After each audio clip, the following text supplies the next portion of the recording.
जगन्नाथ मंदिर निर्माण करने को जाई विवाद घेर छंदी हो पड़ती बाबा रवींद्र सामल। जगतसिंहपुर तीर्तोल थाना अधीन रसबेरुआ ग्राम शासन सनातन धर्मी बाबा रवींद्र सामल जगह उपरे ग्रामवासी उद्देश्य एक जगन्नाथ मंदिर निर्माण करने को जाई विवाद घेर छंदी हो पड़ती। ए जगन्नाथ मंदिर पर व्याकुल ग्रामर अनेक पुरुखा धर्मपरायण व्यक्ति, किंतु यहाको प्रतिवाद करने को जाई बाबा सीमा को लगी बास करुवा महिला ममता सामल कहती ए जगह तांको पैतृक संपत्ति, किंतु सरकारी दस्तावेज तथा जमी पट्टारे आसुची बाबा रवींद्र सामल ना। एने तीर्तोल तहसीलदार निकट में न्याय द्वारस्थ होती बाबा। 1972 मसीह आज पर्यंत सरकारी दफ्तर को दौड़ी दौड़ी नयंत हो पड़ा बाबा रवींद्र को न्याय मिल पारि नहीं। दीर्घ 50 वर्ष धरी समूह स्वार्थ तथा धर्मानुष्ठान जगन्नाथ मंदिर निर्माण पर लड़े जारी रखिथिबा बाबा रवींद्र आईन परामर्शदाता और ग्रामवासी कौन कहती भल भाव शुणु।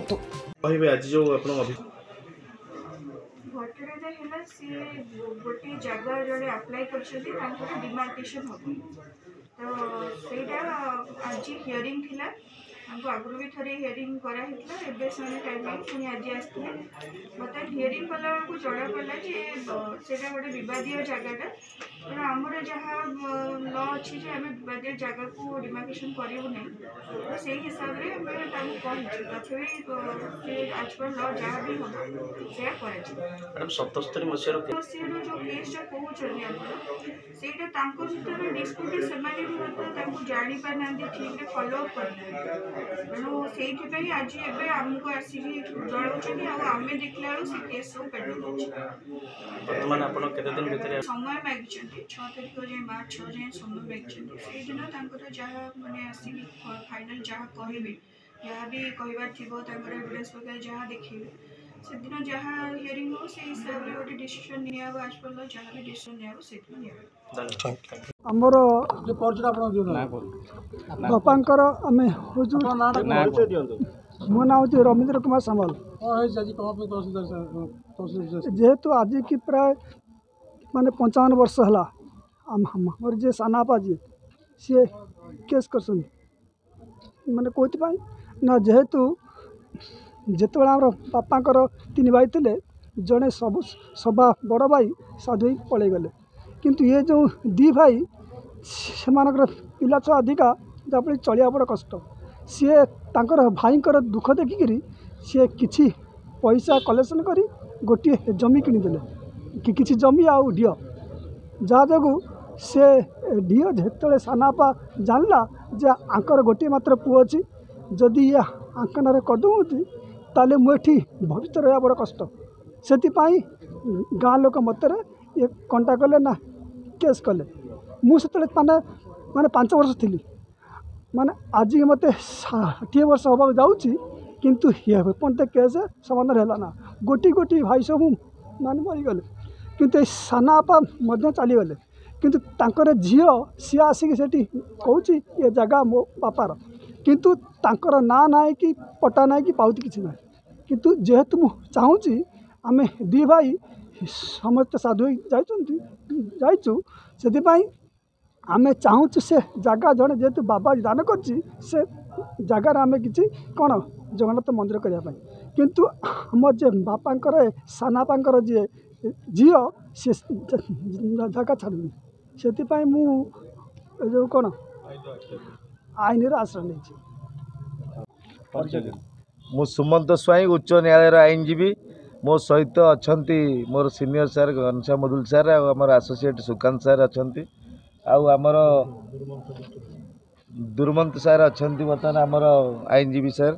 तो बर्तमान आम रवींद्र बाबू रवींद्र कुमार सामल जे कि जड़े बाबा तो बर्तमान तांकर गोटे केस चलता देखु 2077 मसीहार केसटी तो तांकर जड़े गुरु बाबा गुरु सी ना हूँ सदानंद दास से सदानंद दास बाबाजी सी बर्तमान शिष्य को जगह टी कबला करते 72 मसीह तो आज्ञा देखु 72 मसीहा कबला कलापर ना एबे भी पट्टा रही नंबर रही खाता नंबर रही 817 तांकर प्लॉट नंबर भी रही बर्तमान 61 62 तो ता सहित आपण मैंने देखुं आजिकल जो समस्या घटुची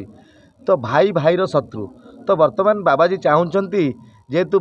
गुरुंकर जगहटी दान करछंती बाबाजी चाहूँगी से जगह उपर गोटे जगन्नाथ मंदिर करने टोटाल तीर्तोलवासी टोटाल तीर्तोल जिला टोटाल ओडिशा केमती आसी जगन्नाथ को दर्शन करेंगे तो जगन्नाथंकर कौन दर्शन मिले अनेक व्यक्तिंकर मध्य भल सुफल घटिव तो सेहीपरी मनरे गोटे चिंता रखी बाबाजी रविंद्र सर रविंद्र जी तो वर्तमान यही जगहटी को जितेबाला जाऊँगी कौन से जगार मंदिर करने तांकर बड़ापांक झील वर्तमान तांको हत्यार करी से जगहटी को छाड़ू ना गंडगोल सृष्टि करछंती वर्तमान से झील ना हूँ डाक ना मैना आउ ममता सामल से झील ना वर्तमान यहाँ आम तहसिलदार एडिशनल तहसिलदार मैडम सहित भेटिलु जोटा कि सबू प्रकार प्रमाणपत्र तांको पाखरे नाही खाली गोटे ना गड़े जमती कोर्टर टाइम नष्ट करी तो से जगह को अति शीघ्र जमती कब्जा करेंगे तो सही प्रकार गोटे मनमानी चलती तेणु यार पर स्टेप 6 वर्तमान 6/3/2024 को रही आमको सहयोग करथिले आमर एडिशनल तहसिलदार मैडम सहयोग करथिले तेणु यार परवर्ती शुणाणी आउे जिते सब एविडेंस हाईकोर्ट रे अच्छी तांको पाखरे कौन डॉक्यूमेंट्स अच्छी से 6 तारिख रे डिपोजिट करेंगे आम आज आपण मान पाखरे मध्य यार अवेयरनेस रखिलु निहाती क्रमे केबेले तांको नारे पट्टा पाउती कौन सी जिनस नाही ये जिनसटी को गड़े 72 मसीहा जिनस को आज 2024 है तो गड़े बाबा को जो प्रकार मानसिक टर्चर मानसिक माने दुश्चिंता दौरान तो वर्तमान या पर मध्य आम डिग्री पाइला पर मध्य तांको ना डिफामेशन करूँ आउ ना हाईकोर्ट रे मध्य द्वारस्थ हो मु हूँ सुकांत नायक ओडिशा हाईकोर्ट रे जड़े आईनजीवी आज आम रविंद्र कुमार सामल जड़े बाबाजी जहाँकर डिमार्केशन केस 11/2024 तहसील त्रितोल पेंडिंग थिला तो आज आम आसीलु क्लारिफिकेशन मागिबा जेहेतु डेट थिला तो से तहसीलदार कौन कले ना गोटे डेट आमको देइछंती अपॉर्चुनिटी देइछंती से किछि डॉक्यूमेंट सरप्रेस होगी ऑर्डर करा जाइछि बोले हमर हृदय हैला जोटा को आम गोटे समय नहींचु क्लारिफाई करूँ क्लारिफाई कर सारा परवर्ती तारीख में आम कौन हम कौन नहीं फर्दर प्रोसीडिंग हिसाब से आम जनइबू एतिक आम आज कहबार अच्छे डिमार्केशन तो रही कौन आम ना रेकर्ड ऑफ राइट अच्छी पाउती भी अच्छी पोजेसन भी आम पोजेसन भी अच्छू किंतु आम पाख पड़िशा लोक मैंने सीमा निर्धारण कर दौ ना जोटा कि बाबाजी चाहूँगी जे मुझे गोटे जेहतु मोर पिला परिवार कहीं नहांती मुझे गोटे जगन्नाथ मंदिर करी जोटा समस्त माने गोटे आध्यात्मिक परिवेश सृष्टि करी जो पाख पड़िशा मैंने कर दौना से आसीलु डिमार्केशन केस करने रसबेरुआ ग्राम शासन खाता नंबर हूँ 817 प्लॉट नंबर हूँ 2561 2562 जगतसिंहपुर सुशांत कुमार को रिपोर्ट सकाळ खबर।